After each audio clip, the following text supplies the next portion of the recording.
Welcome to the Jack Hopkins Show podcast, where stories about the power of focus and resilience are revealed by the people who live those stories. And now, the host of the Jack Hopkins Show podcast, Jack Hopkins. Hello and welcome to the Jack Hopkins Show podcast. I'm your host, Jack Hopkins. Today, my guest in episode 3 is Georgia State Representative Esther Panitch. She's the only Jewish member of the Georgia House of Representatives. She was a co-sponsor of a bill designed to protect those in Georgia's Jewish communities. And in fact, in January of this year, Governor Brian Kemp signed into law Bill IHRA, Definition of Anti-Semitism, Anti-Jewish Hate Crime. And Representative Panitch was the driving force of that. If you do a Google search, you'll see all kinds of video clips and news clips of her pushing for this. And she pushed hard enough that she got it through. In this episode of the Jack Hopkins Show podcast, you're going to find out what makes her tick. And she's got a story that has to do with how her name came to be, that I think you're going to find as inspiring as I did. And you also might find out how that links up with one of the strongest drives inside of Representative Esther Panitch. So I'm not going to wait another minute. Let's get right into the conversation that I had with Georgia Representative Esther Panitch. As you know, I've really been looking forward to this for a number of reasons. As you already know, because I've expressed this to you, but the listeners or viewers wouldn't know this. You're really somebody that I look up to and admire for the courage. And I know that word gets thrown around a lot, but it's often thrown around and used in situations where somebody's life isn't necessarily at risk. You know, somebody, maybe they go out for a sport that they didn't think they'd be good at, and somebody says, "Oh, you're really courageous." That's not the kind of courageous I'm talking about. And we'll get into the specifics of this in a moment. But you've been threatened. Your family has been threatened, and yet you still kept keeping on. And that is something that it's rare today. So let's talk about, we won't necessarily go in chronological order here. I want to get right into the IHRA Definition of Anti-Semitism bill that you saw through. I mean, you pushed and you pushed and you pushed, and it got signed into law. So tell me a little bit about, well, let's start with the need for that. Right. So the bill actually, I was elected into office in November 2022. My first session started January of 2023. This bill had been in the works for a year before, but didn't make it it made it out of the House, but didn't make it out of the Senate. And anti-Semitism was already on the rise. So when the lead author, John Carson, approached me when I came into session, because I was the only Jewish person in the entire legislature in 2023, he asked me if I was interested in joining him. And anti-Semitism had been on the rise. It was the highest amount of anti-Semitism Jews in America have seen since maybe ever. And it was sustained. It wasn't one act. It was sustained. So I said, of course, I would help. And then it was moving along in its committees, and it wasn't really, there was no attention. There was attention to it in the Jewish community, but not in the Right. mainstream non-Jewish community in Georgia. And then my house received flyers, these awful, hateful, anti-Semitic flyers on my driveway, along with hundreds of other families that had received them that morning, in addition to the hundreds that had received them throughout the state prior to that. Now, the Jewish community knew about that, but the non-Jewish community didn't. So when I'm threatened, as a general rule, because it's not the first time I've been threatened, I'm a lawyer. I have been involved in high-profile litigation throughout my career.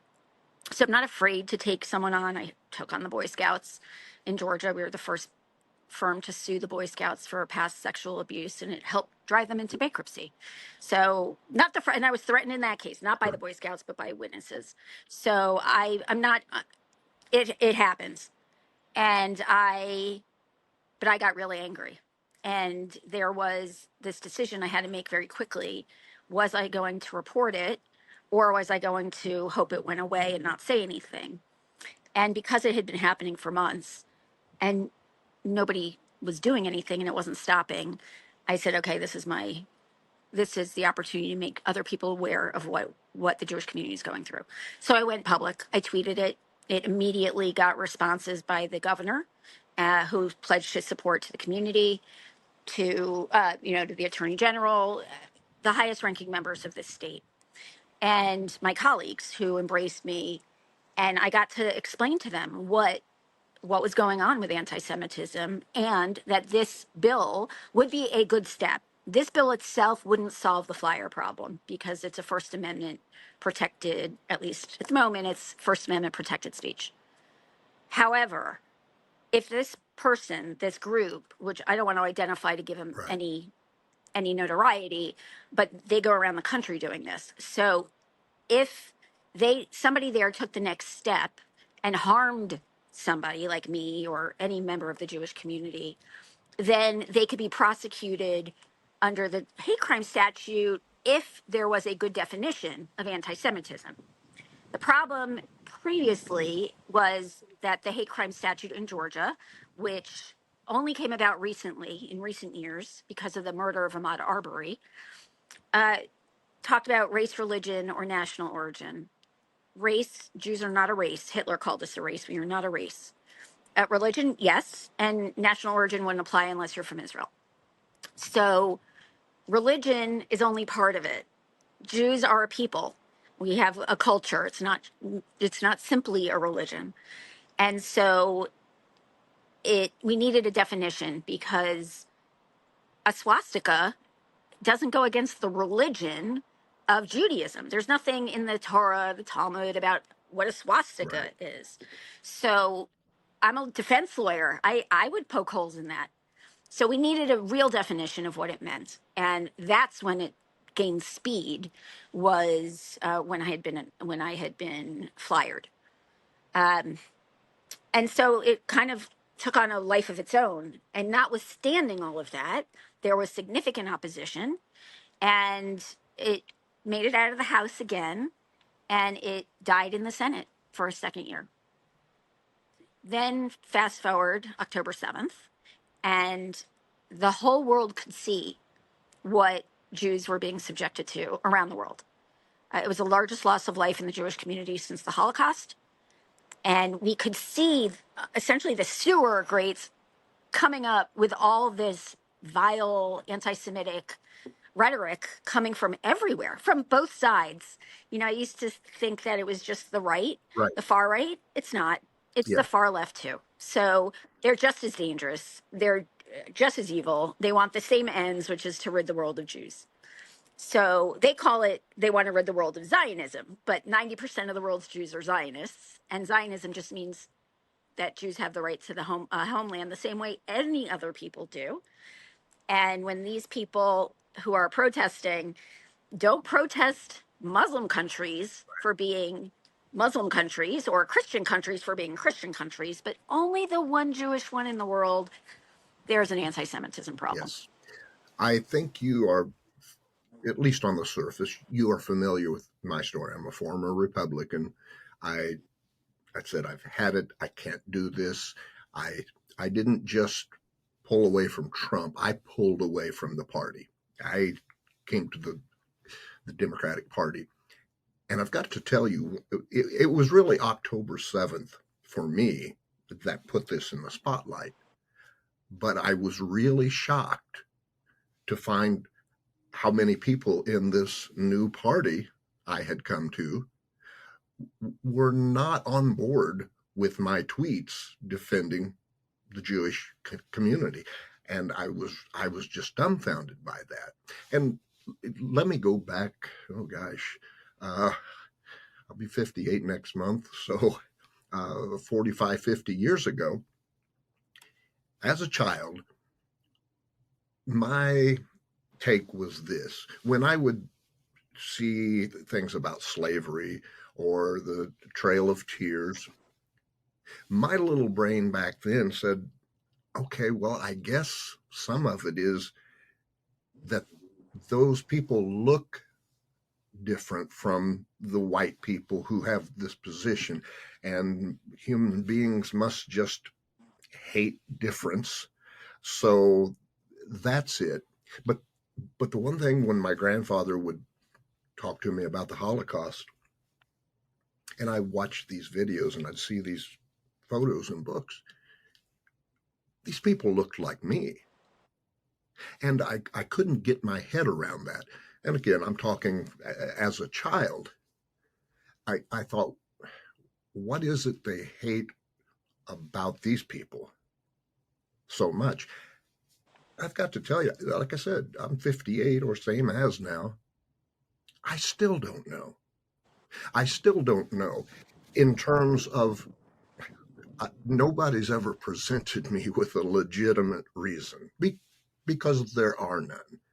Oh, you'll have the haters come out and they can give you 1,000 reasons, but none of them are legitimate.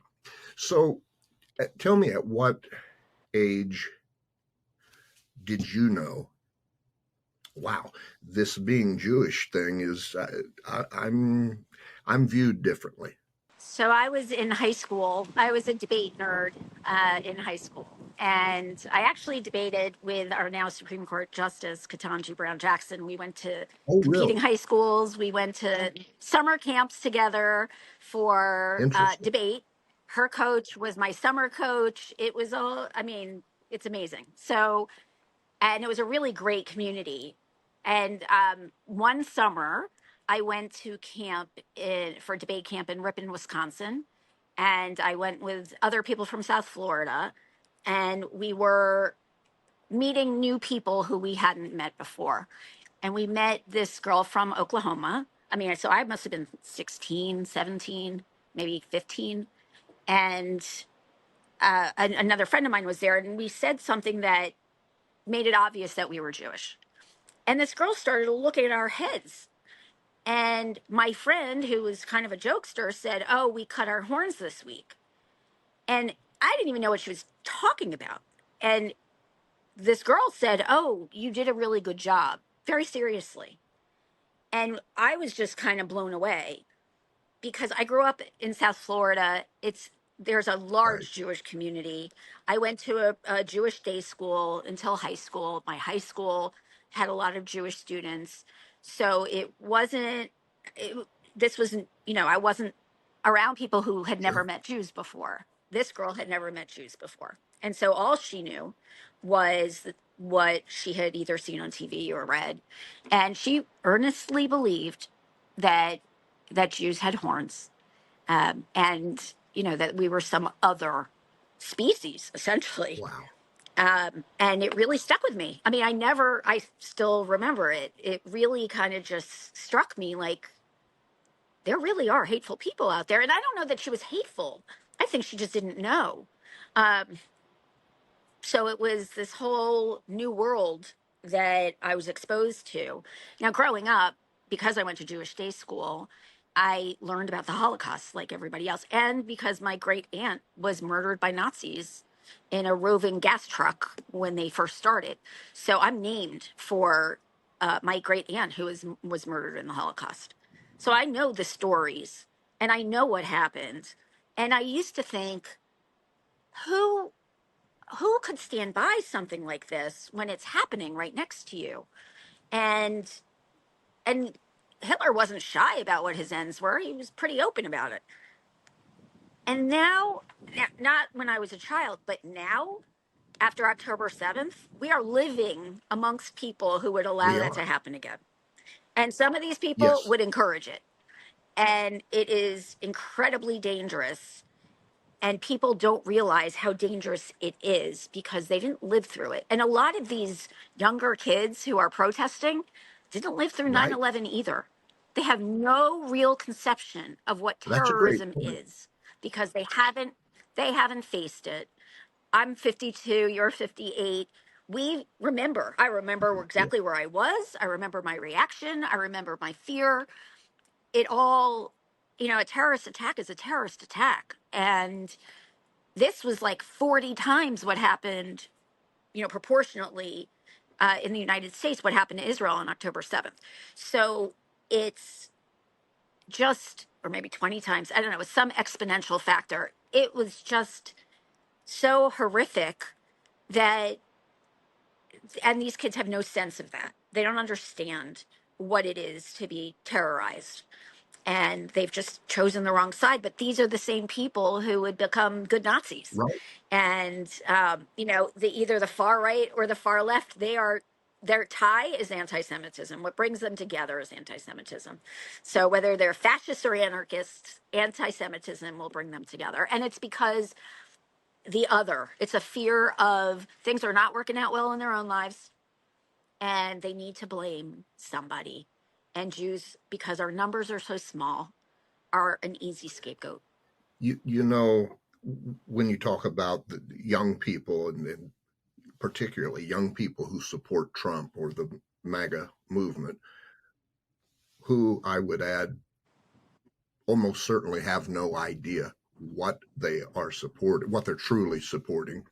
It always conjures up in my mind an object I'm sure you are very familiar with, and it's the Hitler Youth Knife.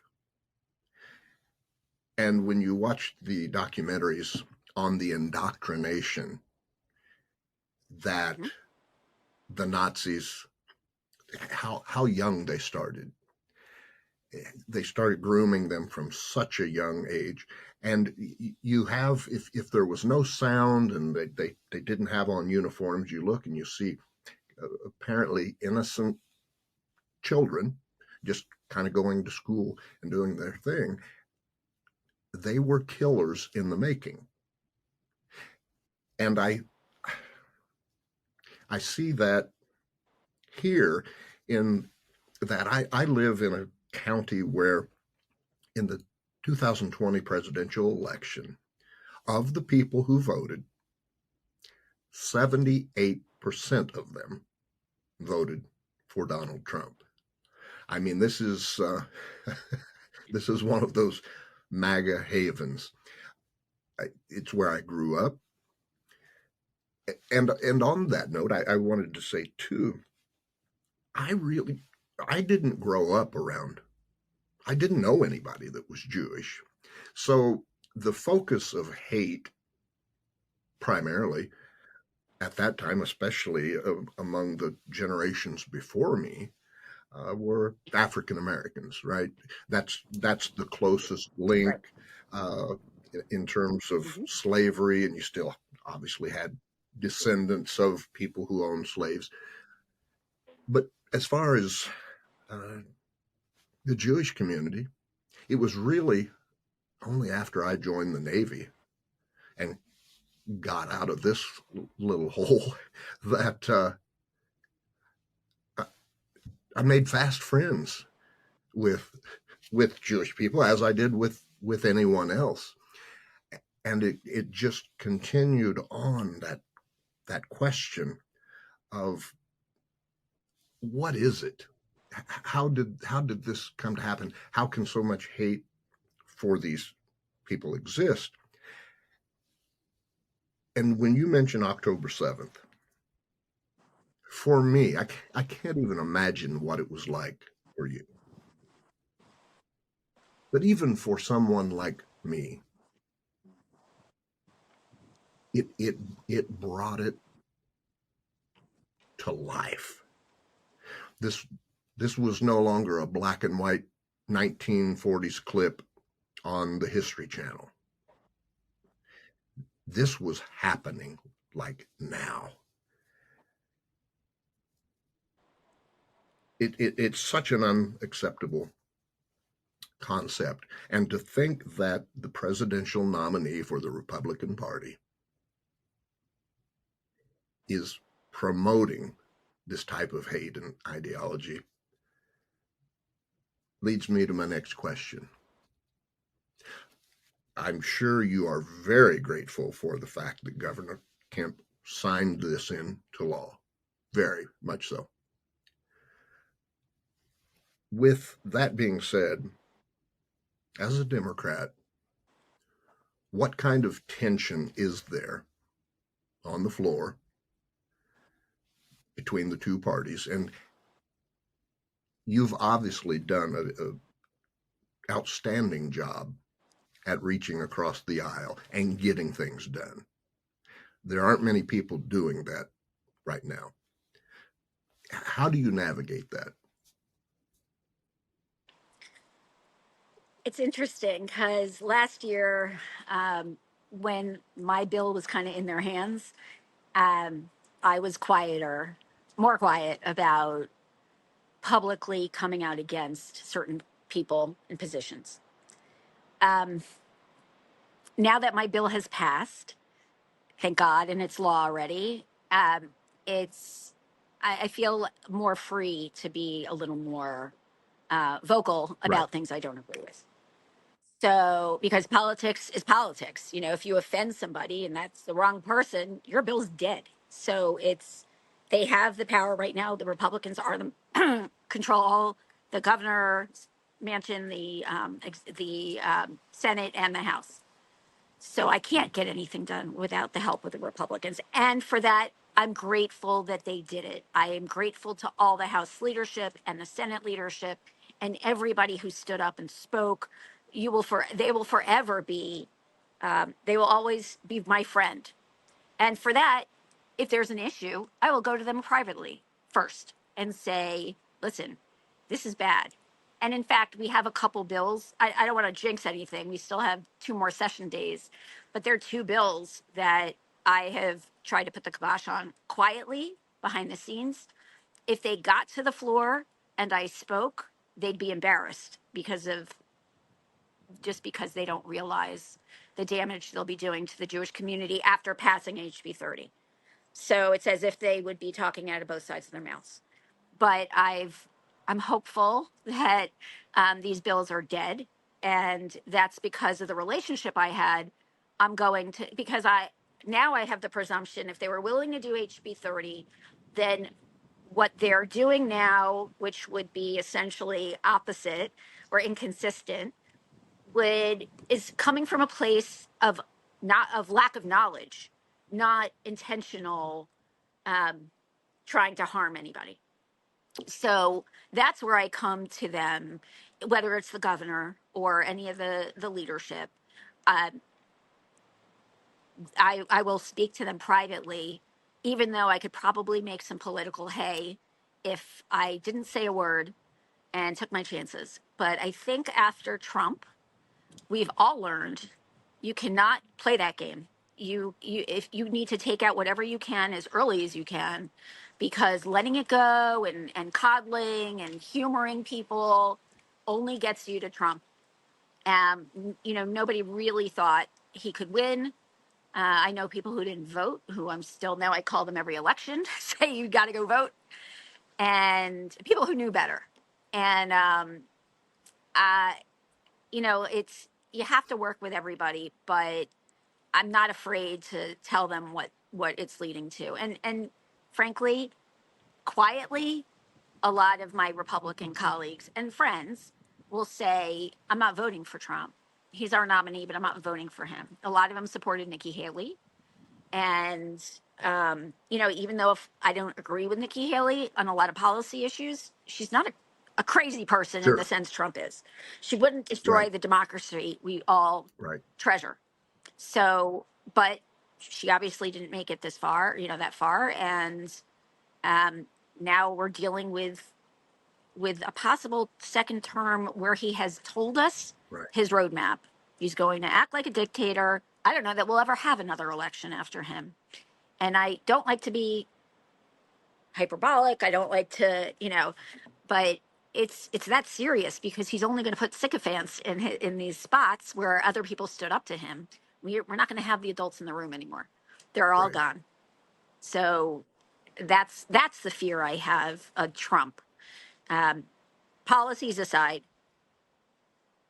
most of which I disagree, but it's his personality, which has this cult-ish following, and that's really scary. Because right now now he's focused on Muslims. Um, it'll be Jews next. I mean, he's not been a friend to the Jewish community, even though he's done pretty good things for Israel. He's not. He's not a friend of the Jewish community. He's very transactional. If he doesn't like the way you are, you're done. So, one person saying something wrong will, ruin it for all of us. But it's terrible. I It's just couldn't agree terrible. more. My position on Trump doing anything for Israel, it's purely political. It's purely political. And Right. when he no longer needs Israel during his campaign, you're right. Yep. It will be nowhere on his mental map. What is your fear, or your number one fear, in terms of what Trump might do, not only with the Jewish community, with anybody that he hates, but as someone who's Jewish, what is your number one concern about what a second term of Trump would bring for the Jewish people? Much more political violence, many more threats, and I don't know if he would give DOJ or try to make these priorities in terms of fighting back. So it's deportations of Muslims. I mean, I went to the airport as a lawyer to fight the Muslim ban when it first started. I'm not an immigration lawyer. I didn't know anything about immigration, but I was going to that airport to be as helpful as I can and, try to reunite families or just be there. So that's going to happen. I mean, there's no reason it won't happen. He doesn't respect the courts, so I don't expect that he will abide by any orders he doesn't like, and the rule of law is going to be gone. That's what I'm most afraid of. But he encourages violence, so there's no reason to believe he won't continue that. It works for him. He gets results with it, and people jump on board. So there's no reason he wouldn't continue that. He doesn't have the type of personality that learns from mistakes.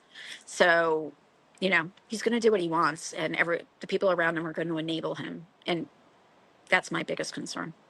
Those are my biggest. There are a lot of Right. them, but those are my biggest concerns. The one thing I will say in Georgia, Governor Kemp stood up to He did. Donald Trump. Now, this whole thing that about the elections, and so did Brad Raffensperger, and there were a lot of people who stood up in Georgia to Donald Trump. And so I am hopeful that any policy he tries to institute, if it's not good in Georgia, our governor or whoever will be governor along the line will put a stop to that. But it's an unknown. It's a It scary is. prospect. I think, as you stated, there are things that we can kind of maybe lean into with the assumption of we kind of know how it would go. But like you said, the scary part is at the end of the day, they are still variables that are unknown. Given that you are in Georgia, not that you are part of directly related to that process, but still, you're in Georgia.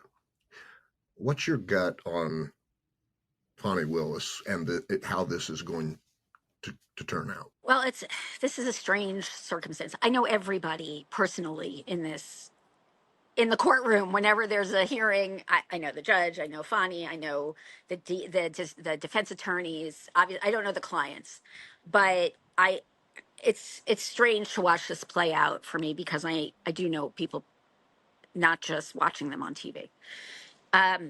I think the consensus is Fannie really made a poor judgment decision. And I think if situation was reversed and the DA was a man or her predecessor who had an affair with somebody who he had the power to hire and fire, we would be demanding his head because it's unacceptable. Notwithstanding that, the law in Georgia requires actual conflict, and the defense lawyers didn't meet that burden. So I like what Judge McAfee did and said, okay, one of you has to go. And it really had to be Wade because otherwise, if Willis went, her whole office went, which would have helped nobody. So Wade's gone. The people of Georgia spent a lot of tax money on a prosecutor who's not there anymore. And, but we'll see what happens with the prosecution. I don't think it's obviously the indictment's not going to be dismissed for that. That's not the remedy that happens in a case like this. So, he dismissed 3 counts, but they can refile and supersede the indictment. They can go back to the grand jury and try to get it again if they want to. And then we'll see. I mean, I'm hoping he gets convicted somewhere else so we don't have to go through this. This is a drain on Georgia. It doesn't mean it shouldn't be done. You can't ignore the president or at the time, violating the law like that. But it's not a good thing for our state to have to be in the middle of this. We'd rather be doing other things. As a defense lawyer, and of course I'm asking you to speculate here, so I'll make that clear. What's your gut on what happened and how it might influence jurors? So the jury is going to be questioned about it, but it's not enough like, do you know what happened? It's, will that prevent you from giving the defendant a fair trial? So now Fulton County on the whole is pretty blue. But I've gotten acquittals. I mean, there are people, they don't not convict people if they've taken an oath to weigh the information. I mean, I ended up as the foreperson of the Fulton grand jury. I think it was 2019 for 2 months. And even though I'm a lawyer, they couldn't keep me off once my number hit. It's not like a trial voir dire that you see on TV where they ask you and then they exclude you. So I thought it was the coolest thing because as a defense lawyer, I'm not allowed in the grand jury room. But I took an oath. If there was probable cause, I would indict. And I signed indictments, notwithstanding I'm a defense lawyer. So people like to honor their oaths. And the jurors I know have all taken it very seriously. Juries that I've talked to after my trials, they all take it very seriously. It's their civic obligation, and they've sat through the trial. They want to do the right thing. That doesn't mean they always get it right, but I think they try to get it right. And I think they're going to weigh the evidence. The challenge is we have to keep out any external forces, threats. These jurors' names should be sealed, and they're going to need protection. So I think if they feel safe, then they're going to do what they can do. But if they don't feel safe, it's going to be a lot harder. So that's why I'm hoping somebody else convicts him first, and then, we don't have to worry so much about this. Very true. I have several friends who are lawyers. Some have mostly been prosecutors, and others have mostly been defense lawyers. And so I have a little teeny idea of how they think about the world when they watch the news. Defense lawyers tend to look for holes in things, and prosecutors tend to look for, okay, I would do this. So as a defense lawyer, and I don't know that I've seen anybody ask this on television. As a defense lawyer, when you look at the various trials that are coming up with Donald Trump, if there are any weaknesses or things that concern you as a U.S. citizen, what might be the primary issues for the prosecution? So the only challenge I see in the case, the documents case with Jack Smith, is the judge, who seems to be giving him every benefit of every doubt. And fortunately, she's not the final word on things. She's an important word, but the 11th Circuit above her has no problem kind of sending stuff back to her and saying, do it right this time. So, but the case itself, I think, from what I know, and Sure. I'm not in the courtroom, I'm not privy to all the discovery. I know what everybody else knows, just from watching on TV. It seems pretty straightforward about, he had these documents, he was asked to return them, he failed to, not just refused to return them, he hid them, which is consciousness of guilt. So I don't know that that's a difficult case in terms, if this was Right. anybody else and not a president or a former president.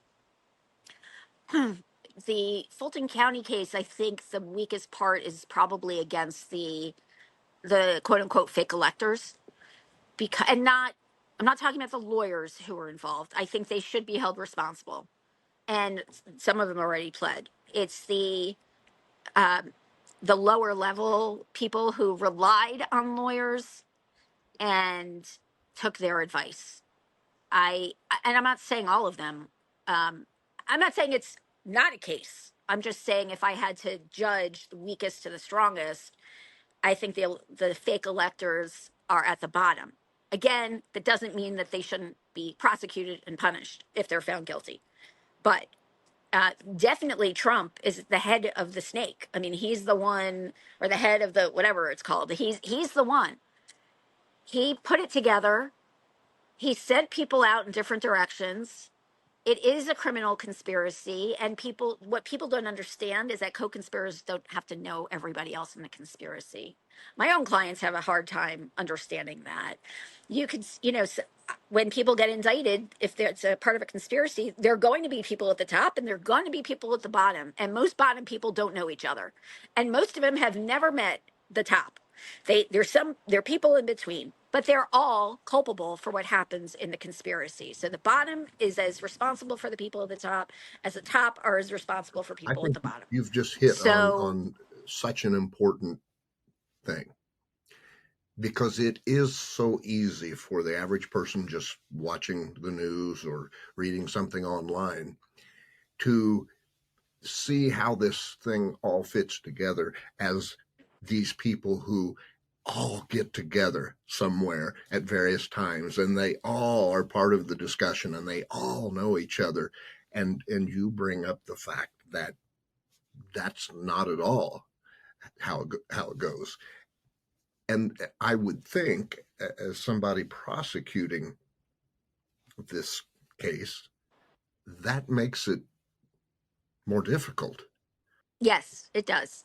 But if the jury instructions are clear, it will be obvious that the law is you don't have to know everybody else in the conspiracy. A conspiracy is two or more people intending to do something illegal and usually doing an overt act.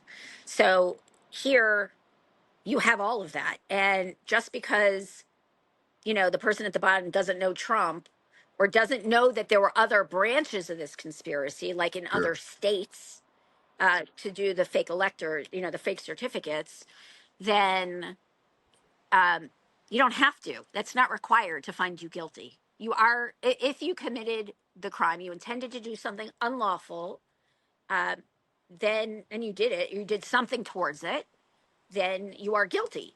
There's not less guilty or more guilty. The only thing that would impact is sentencing. So at a sentencing, yes, the judge would punish the kingpin or the head much harsher, as they should, than Sure. the person at the bottom. So, that's where the difference comes. It's not in the guilt or innocence of the person. It's the amount of punishment that they're going to get relative to the other people in the conspiracy. How critical was it that this was brought as a RICO case? And what would we be looking at now? So RICO makes everything more complicated. It is a confusing subject, even among lawyers. It's very broad in Georgia. It's much broad. The Georgia statute is much broader than the federal statute. And I will say the person who wrote the RICO book in Georgia, John Floyd, is a colleague of mine, and we both worked on the Oh, Boy wow. Scout case together. So, I mean, I haven't spoken to him in years, but he knows of which he speaks. And so I don't doubt that it's a RICO. You don't need that much in Georgia to make something RICO, but it is difficult explaining it to a jury. So if you could just go to the substantive crimes versus this conspiracy, RICO conspiracy, things would be much more simple. But it's it's a challenge for any prosecutor to deal with a RICO case. Now they have been very successful in many of those cases. So they use it against gangs all the time. They use it against drug cartels all the time. They use it against the Atlanta public school teachers when there was a cheating scandal. So you don't have to be the mafia to have a RICO case against you. So it makes it harder for the prosecutors to explain to non-lawyers, a jury of normal people in the community, and likely none of whom are lawyers, to get them to understand the concepts. But I think if they can simplify it to, here's the conspiracy, and draw it out for them. Here's the top. This is what each person was assigned to do. They didn't have to know each other. And this is what happened. And this is the result. And why it's a violation of the law. Then I think they're okay. But I think RICO is too broad in Georgia. But that doesn't mean that this case wouldn't be an appropriate RICO charge. That's interesting, because by and large, most people, what they see in the news or what they see on the talk shows, people saying, oh, wow, he's hammered now. They look at the advantages of it being a RICO case. But that's interesting, and I learned something here as well. I've never heard anybody talk about the potential disadvantages of a RICO case, such as explaining it to the jury. So very interesting. When all is Yeah, it's confusing. It's not as straightforward as it and appears and for a I'm prosecutor. guessing that confusion is never good for a jury. Right, and it's never good for a prosecutor. So, it's hard for jurors to convict somebody of something they Right. don't understand. So, it falls on the prosecutor to explain it and to get the jury to I'm understand sure it. on the other side of the coin, I'm sure confusion was probably beneficial for a defense lawyer, that when you Yes. had them unsure of something, that was in your favor.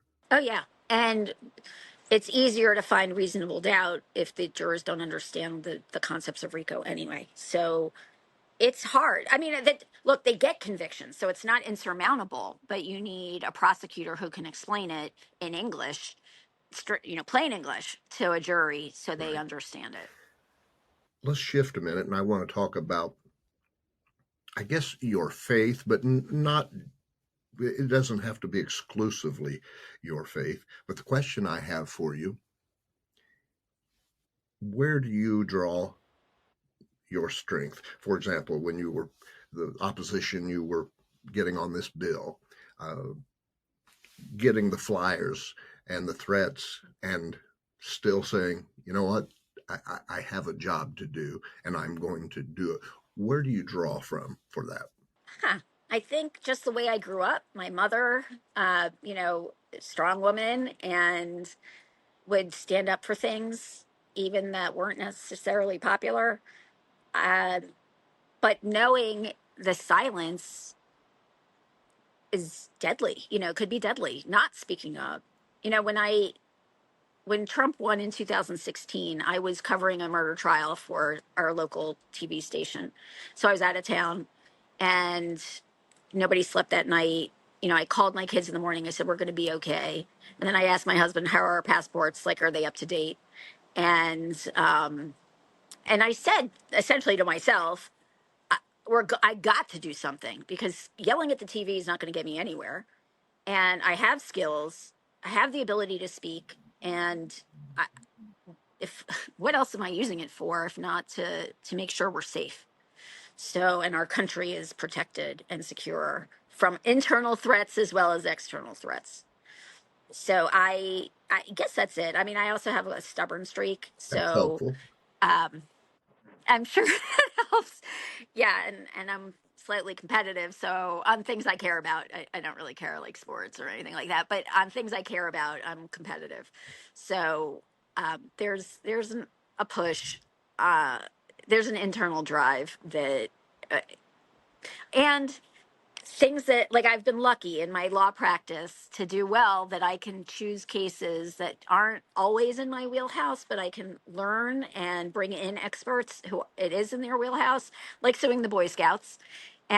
Because you hear things that just upset you so much or Right. piss me off that I'm like, okay, I'm going to chase this down. I don't know where it's going to go, but I'm going to try and let me see where I can go. So I investigated that Boy Scout case for 6 months, going up to this small town where this predator had been traded, and he was a a pillar of the community. He literally had statues. He was alive, and I went up for 6 months, weekend after weekend, library, microfiche, all the things, and before I would file that case because I knew the allegation in itself is will bring somebody's Sure. life down. So it has to be accurate. But I've been threatened. I've had cases in my community before where I took a stand contrary to the will of the community, and only later to have them apologize, and and realize I was right about that. So I know it's my name on the line, and I only have one of those. So I'm not going to put myself out there for something I can't support. But a lot of times I'm first out there, and I just have to wait for people to catch up. But it's I don't lose sleep like I used to when I was younger about it because I know what my abilities And are. it's everything you've described is very obvious to anybody paying attention. You live it, you demonstrate it, and that's why I asked the question, because it is so obvious. And by the way, I happen to know a guy who also has a real healthy stubborn streak, and it may be why we get along so well. I don't know. It gets Yes. me in hot water sometimes. For instance, as I'm sure you are aware, I will quite often post things that I know aren't going to set well with some of my followers. But my pledge to my role on social media was that above and beyond everything else, I'm going to be authentic. I'm not going to cater to my followers in hopes of not losing any or of getting more. I'm just going to be me. And sometimes me is probably going to be a little tricky to digest. But, uh, I think in the end, Right. it all works out better when you are true to yourself and are authentic and being true to yourself with the big picture in mind. When I'm true to myself, as I am sure is the case for you, you're not being selfish. You're being true to yourself within the context of the greater good. And I think that's important, because if you're just true to yourself because you just want to be true to yourself, that starts getting into Donald Trump like behaviors. Right. So Right. looking forward at your career, let's go 5-10 years down the road. Have you thought that far out in terms of accomplishments, or do you just Nope. Nope. I have always been a go with the flow kind of person, but if I see an opportunity or something presents itself, then I'm not hesitant to go after it. Um, I'm much better on my feet than I am planning ahead. Uh, I didn't intend to run for office. It was There was an opportunity. I was told by two non-Jews in the legislature that there would be no Jews in the legislature if people didn't run. I put my name in thinking, okay, someone else who's equally qualified will put their name in and then I can kind of back out. I was living my best life. My kids had just gone off to college. I have a place in the mountains. It was, this I wasn't looking for this. I know how ugly politics right? is. So I didn't need this. But that also gives me the freedom, because I don't need this as my identity, um, to make decisions that I think are in my district's best interest and what I think is right. I don't have to pander. I'm 52. I'm a Right. grown woman, and I'm not doing this for anybody else. I'm not doing this to please somebody else. If the good people of my district think I'm not in their interest, then they'll vote me out, and I'll go back to my life, and I'll actually start earning more money again, because being out for a lawyer out of practice for 3 months is not good for the Right. business. But but I'm grateful I have this opportunity. I'm grateful I've been sent here, but at the same time, I'm not going to pander. I was threatened by the far left with a primary, and it never materialized. So even if it did, I wasn't changing my view. I mean, there are things I have signed on to a Republican letter in my house. I was the only Democrat to do it. What are they going to do? If I see something right, no matter who is doing it, I will agree with it. So I don't have this, oh, if it's a Republican, you can't give them anything. If something's a good law, I'm going to vote for it. I don't Right. care who sponsored it. So I don't have that need to be, um, I will never put party over country or party over state. And so there are times I've disagreed with my party, and there will be times I Sure. disagree with my party. But I don't, the worst that happens is I don't get reelected, Right. and I'm okay with that. And I think So, that's such an important thing about you, and why we need more people in politics with that attitude. I'm sure you were aware of the online spat between myself and Ilhan Omar, which actually carried over into private messaging. And here's the thing: I believed and still believe that what I had addressed with her was wrong. It didn't matter to me that she was a Democrat, in leadership in the Democratic Party. By my estimation, that should never matter, because once we stop being willing to call people in our own party out, then the whole concept of democracy just crumbles, and you wind up with yep, something like MAGA and what we're seeing now. yep, yep. We have our own MAGA. They're just called, we just haven't given them a name yet. But it's yeah, the left has their own, so you have to call it out. Otherwise, when we see Republicans calling out other Republicans, we call them brave. Right. So when it happens to us, you can't call Right. it treasonous, or that you're a Democrat in name only. Fair is fair. And if the Republicans are doing something bad or the Democrats are doing something bad, they have to be called out. You might call them out in different ways. I would prefer to call them out, talk to them privately, and give them the opportunity to do the right thing. And then if they don't, then come after them publicly if it's necessary. But I, so some people may have different Sure. approaches to it, but it's you have to be, otherwise people just get emboldened and continue to do what they're doing. So there has to be some line that people can't cross, no matter what side There it's does. on. And an example for me of very 24 hours ago, I've become increasingly willing to voice my views on Merrick Garland. And boy, I've really gotten some stiff pushback on that. And my point on this, everyone talks about how fearful they are that if Trump is reelected, that you'll be too afraid to say anything about anybody. You'll just quietly go in your little corner and not say anything against them, not question them.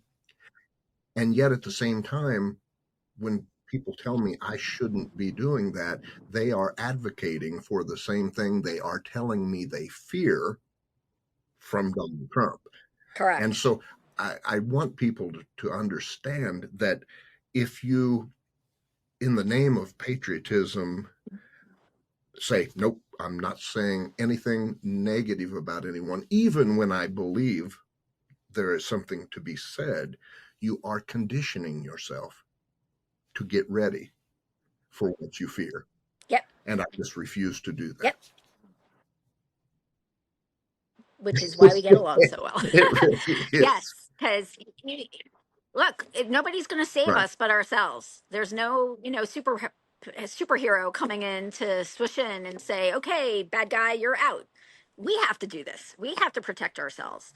So, when you're a kid, you think, "Oh, the adults know what they're doing." The adults sometimes Right. don't know what they're doing, and so other adults have to step in and fill the gap before someone truly evil steps in and fills the gap. So it's I'm still learning things, but I have never been regretful for Right. speaking up. And even if it brings attention that isn't nice, again, I have plenty of friends. I love my friends. They love me. I will much better react if a friend says, "Look, you're quietly, look, maybe you want to think about what you just Sure. posted."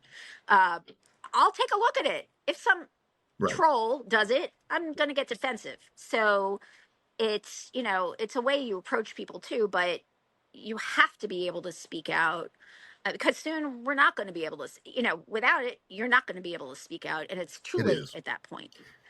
And as we wind things up here, you mentioned superhero. My wife knows full well, and I mean this, you are one of my superheroes. I talk about our exchanges with my wife all the time. When I told her you were going to be a guest, she said, "Oh wow, I know you are amped up about this because you think so highly of her. You are a leader in the way that I think matters. You are fearless behaviorally. You know what is right and what is wrong, and you stand up for what is right. And the thing that I see lacking in politics, and maybe it's always been lacking, are people who have that moral compass with right and wrong and then follow it rather than being pulled or pushed one way or the other. Not to say that that's can't ever be a factor. There are negotiations and you have to work with others, but there are too many people who are willing to give up on what they know is right. and side with what is wrong. You don't do that. And on behalf of this country, I thank you for that. You're very kind, and don't give me a bigger head. But I'm also a human being, and politicians are human beings. We're going to Sure. screw up. Sure. I've screwed up. I'm going to continue. I'm sure it's going to happen again. But I think part of it is I'm willing to apologize and acknowledge if I screwed up. And that's what we don't see is people saying, I'm sorry. Because you could, which I don't understand, because I've never said I'm sorry and people not be okay. I've never done anything terrible that, has irreparably Right. harmed somebody. But um, I will make mistakes, and hopefully there's space for people to allow people, even politicians, to make mistakes as long as they're willing to own them and then move forward. But none of us are perfect. So, Oh, but thank you. well, That's very kind, Jack, and I love that you've used your platform for your powers for good. And I'm happy that you're on my side and not on the other side. So, and that we need to keep calling people out. It, Me too. I need to be called out if I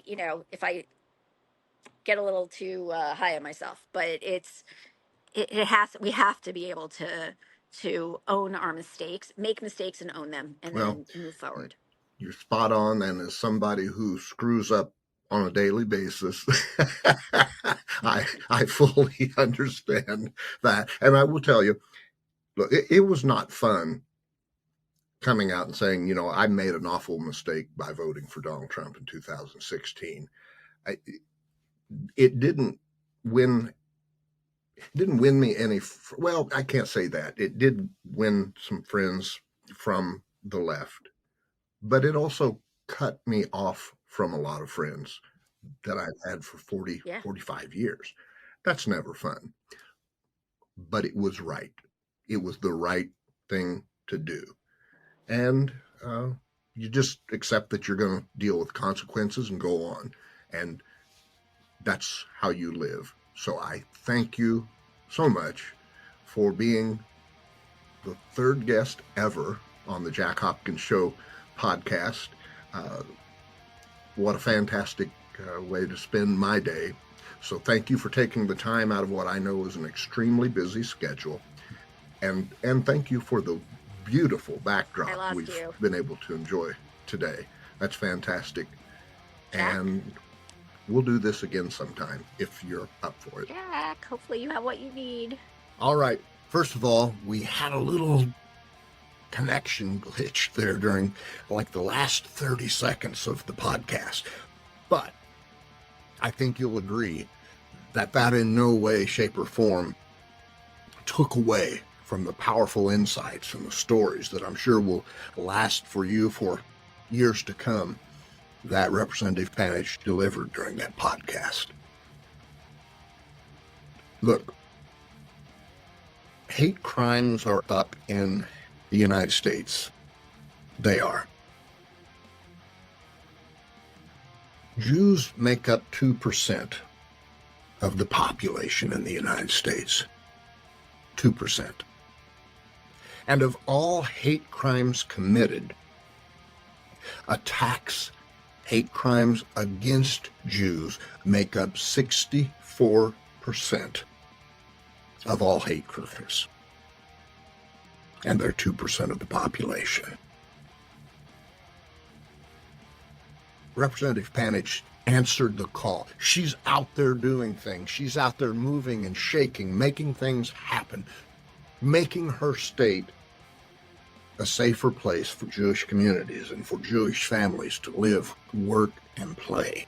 For a little over a year now, I've been able to call Representative Panitch a friend.